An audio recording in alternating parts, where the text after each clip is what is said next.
because it's a lot cheaper, looks good, and if I should say, does the same job as all the others. I see. Can I show you something? No problem. See what the sign says? It said this appliance uses natural refrigerants. So, This refrigerator uses green cooling technology with natural refrigerants, which is environmentally friendly and does not hamper to the environment and the ozone layer. Equipments like these will greatly reduce your electricity bill, last longer, perform better, and protect the environment, and will give you the peace of mind in knowing that you are doing your part in creating a more environmentally responsible world for current and future generations. so you're telling me that this fridge right here may cost a little more now, but I can save on my electricity bill? It will perform better and last longer than this other one and have all the things you just said? Oh yeah. Remember, when purchasing an AC or refrigerator for your home or business, be sure to ask for the one that uses natural refrigerants. Go green. Let's beware, let's beware.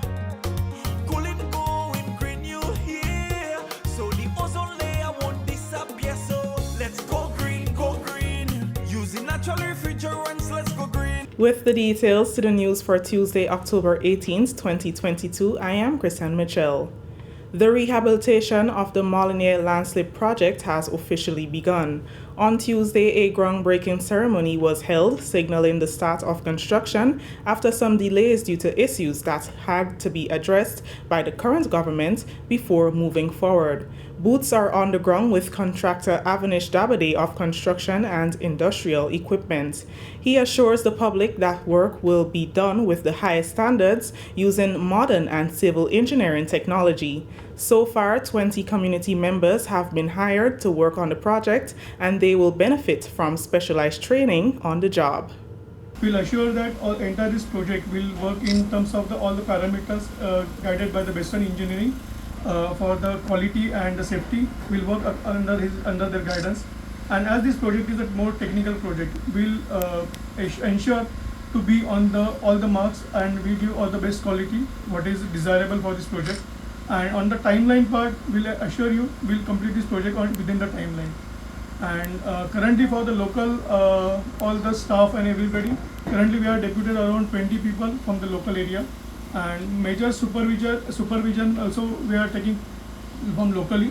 The critical technical part for the piling, other thing, these all the supervisors will be coming from other locations. But here mostly we are trying to guide and improve the community here in terms of the technical skills. So that is our main motto, and we'll be assured that we'll complete this project within safety with all the parameters. Minister for Mobilization, Implementation and Transformation, Honorable Andy Williams, says he is confident in the abilities of the contractors and looks forward to the project being completed in the stipulated time, 1 year. CIE is a solution company, and they were given the contract because they have experience in this sort of work. And I would love for us to, as we join with the contractor, to see how as much as you can learn and you can take from them, so that in the future, we don't have to call, we can use our local people to get the job done. And I just want to say lastly before I leave that the Ministry for Implementation, Transformation, Mobilization will work closely with the Ministry of Infrastructure to ensure that this project is completed on time, and not just on time, but within budget. Health Minister and NDC caretaker for the area, Gaetan Lacrette, says this project is a long time coming. Since the latter part of 2019, the Molyneux Road was shut off to vehicular traffic. Minister Lacrette believes infrastructural development creates opportunities for households and communities. It also speaks to opportunity for employment, opportunity for schools, opportunity for healthcare. As such, I am particularly pleased because I wear two caps this morning as the caretaker for the National Democratic Congress for St. George Northwest, as well as Minister for Health, Wellness and Religious Affairs as I stand here this morning. I am pleased because I know that this has been a long time coming, and that the residents are indeed going to be overjoyed as we break ground this morning. The Grenada Industrial Development Corporation, GIDC, has begun its strategic planning process to guide operations over the next 3 years. A session was held at Radisson on Tuesday where representatives from a cross-section of the various sectors gathered to share their ideas, experiences, and offer suggestions that can help in upgrading the services at the GIDC. Acting Prime Minister Honorable Dennis Cornwall challenged the GIDC to play a greater role in monitoring businesses and investors they would have helped off the ground. He says this is to ensure they are keeping up with standards and serving the Grenadian community in the best way possible. IDC happens to be the investment arm of the government of Grenada, both for local and international businesses. And they were part and part in the business of bringing in business to the country as well as to create small businesses environment for the persons who have spoken here this morning. And while that is good, I would say that IDC has to go a bit further in ensuring that once those businesses get off the ground, we ought to make sure that they follow the guidelines that were given to them up front. Let's take, for example, we have major hotels being constructed on the island. We have heard of issues of, in some cases, not proper environmental impact assessment being done.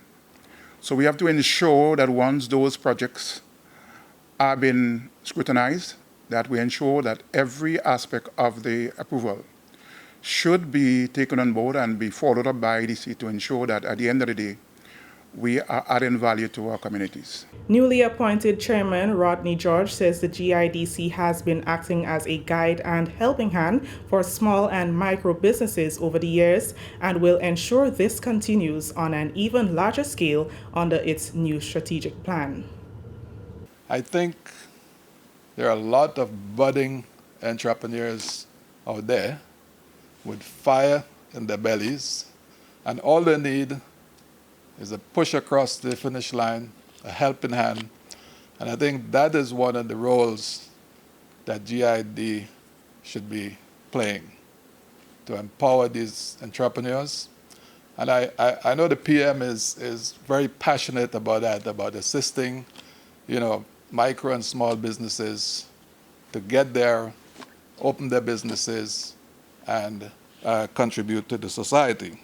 Two beneficiaries of services from the GIDC, Graham Williams of Renegade Rum Distillery and Kanisha Redhead of Canny's Naturals, spoke highly of the assistance they received from the corporation. I must compliment the GIDC, who are very committed to our project and who worked very closely with us to facilitate the agreement, which led to the successful startup of the Renegade Rum Group. My exposure to the Grenada Investment Development Corporation goes back a very long time, because as a local manufacturer with my family business, Westall Estate Limited, and its subsidiaries Island Ice Company and Umbrella Beach Bar, we have been able to benefit from many investment schemes managed by the corporation. I must commend the Board of Directors and the Executive Management for the growth and enhancement of this organization over the past 3 decades. GIDC has allowed me as a small manufacturer to dream bigger than I could ever dream.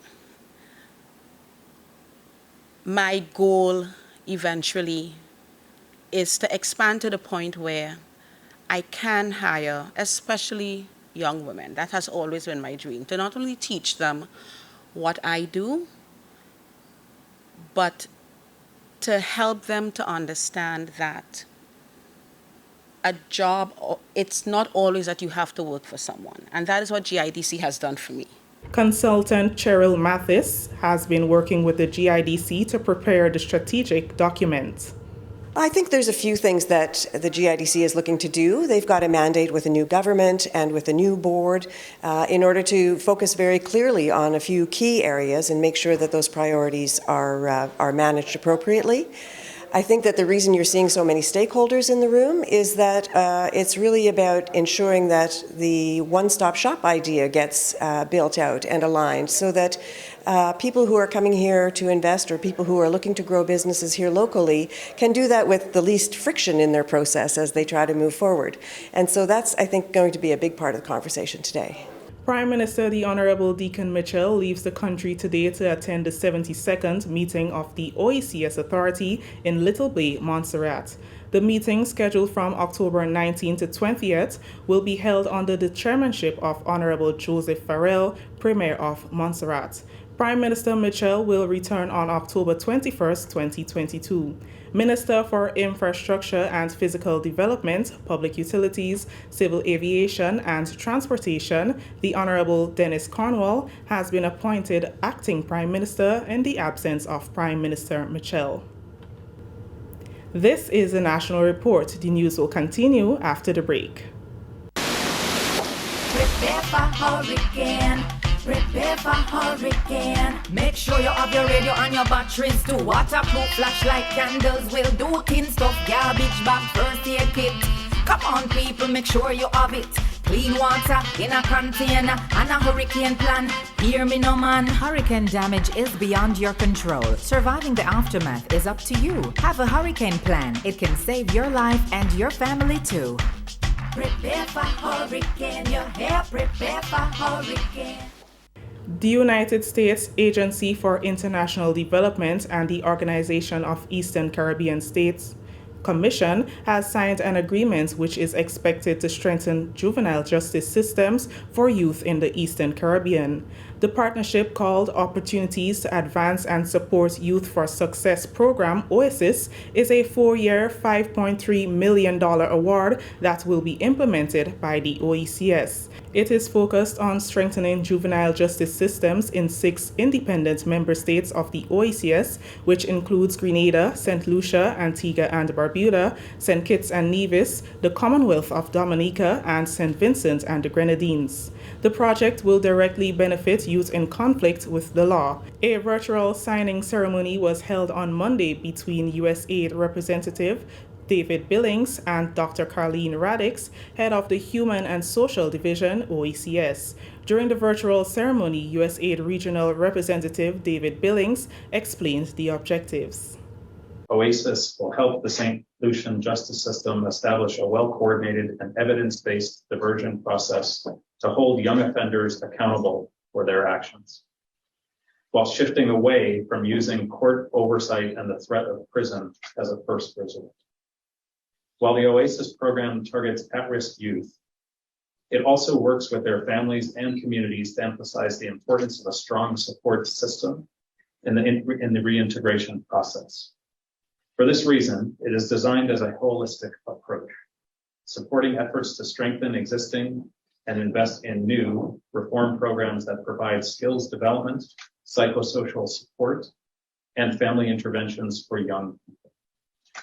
The program also supports partner countries in implementing and institutionalizing a case management system to monitor young offenders from their first point of contact with law enforcement all the way through their successful reintegration into society. Government wants healing to be the focus of events surrounding October 19th remembrance activity on Wednesday. On Wednesday, October 19th, 1983, Grenada's revolutionary leader Maurice Bishop, along with other cabinet ministers and civilians, were executed during a military coup led by Bernard Quard. They were executed on Fort George, formerly known as Fort Rupert. Minister for Culture, Honorable Ron Redhead, said government's new policy for October 19th is to have a week-long list of activities known as recognition and remembrance. During an interview with GIS on Tuesday, the Culture Minister, Honorable Ron Redhead, said government cannot ignore what has happened on the ill-fated day, but he says the time for healing is necessary. The activity on the 19th essentially is going to remember the slain leader at the time, Maurice Bishop, and other cabinet colleagues and friends who were assassinated on the 4th.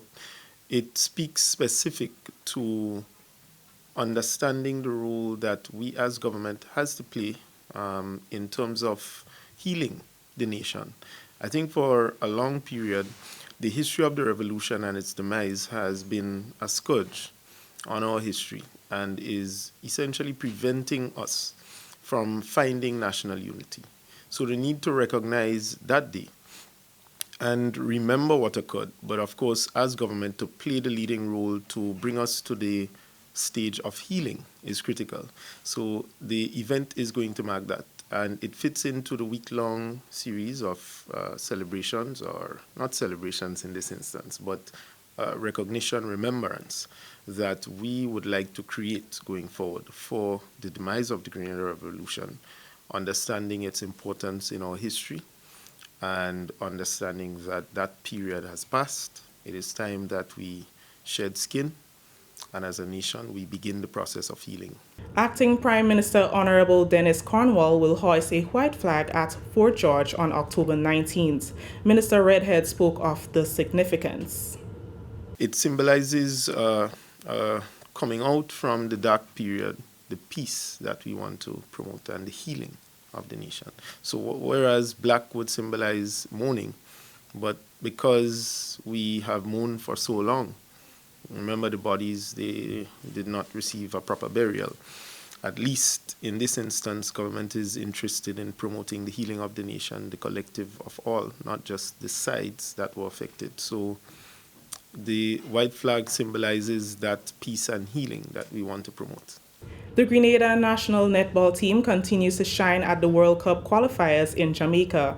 The Spice Girl team secured their third win at the tournament at a game against Antigua and Barbuda, 62-29.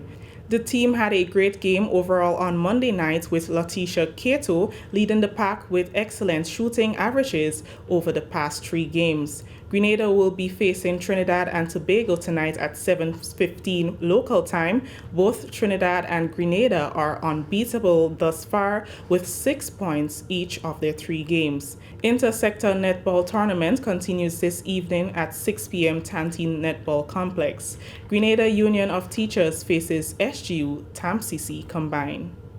That story has brought us to the end of the National Report for today, Tuesday, October 18th, 2022. On behalf of the entire news and production team here at the Government Information Service, I am Chrisanne Mitchell saying thank you for joining us.